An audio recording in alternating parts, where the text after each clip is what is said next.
Well, Miss Thompson, we're very glad hearing to see you again because we know how very favorably disposed towards us you are. But tell us, what have you come over for in the first place? That isn't what you were going to ask me.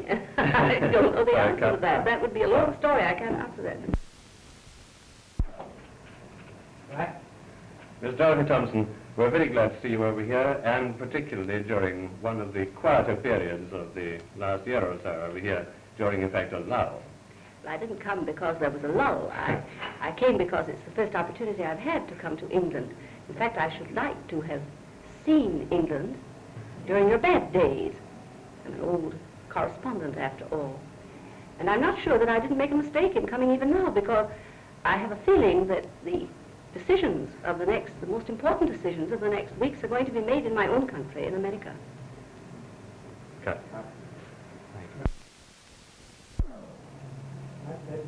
Is isolationism in America on the decrease or the increase, would you say? I think it's on the decrease. I think it's on the decrease because the American public is slowly coming to realize that this war is not a struggle in Europe, but is a worldwide struggle that involves and must involve, eventually, every continent on the globe. Isolationism in America is a very natural thing. You had it in England until 3 years ago.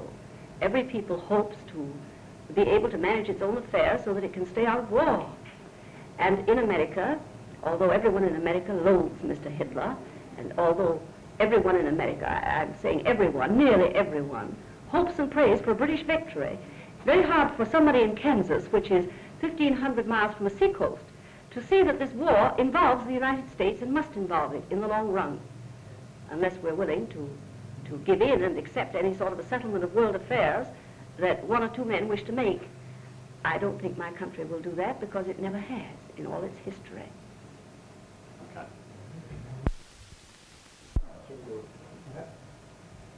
In the event of Japan entering the war in any capacity, would you say that that will distract American opinion from the West back to the East? Now you're asking me a military and naval question that I'm not competent to answer. But most of us believe, I think, that the solution of this world and the solution of this struggle will lie in the West and not in the East.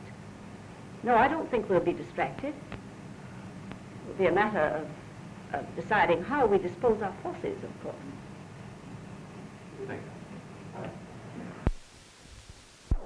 Go ahead.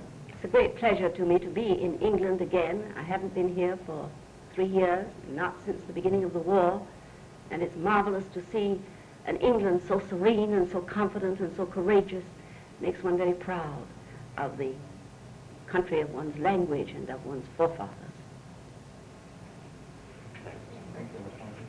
Thank you.